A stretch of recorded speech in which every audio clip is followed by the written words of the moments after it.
When you open the link to the spreadsheet that was sent to you by email or from my website, the first thing you'll have to do is request permission to see the file. There's no automation for this part, so it may take hours or a day before I see and approve your request. If you're a BMS coach, you can send me a message on Slack so that I know who you are. Google should send you a message when your request has been approved. At that point, when you open the worksheet, you'll only have read-only access, so you'll need to make your own copy that you can edit. Do this under the File menu, then Make a Copy. Give it whatever name you want. Be patient.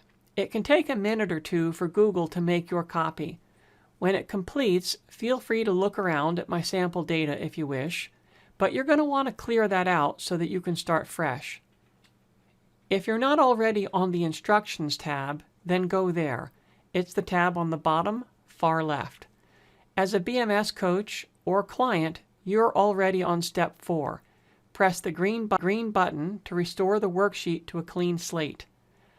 The first time you press the button, you'll get a security message since the worksheet needs permission to run the code on your copy. Press Continue and complete Google's authorization. This is giving you permission to run the scripts on your copy in your environment. It's not giving me access to your copy or files. Now that you granted permission, you have to press that green button a second time. This time, it will confirm that you want to delete all of the data that's already in the sheet. Say yes.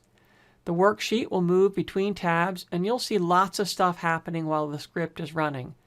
At the end, you should see Finished Script at the top, and you'll either be back on the Instructions page or on the Mission Planning page.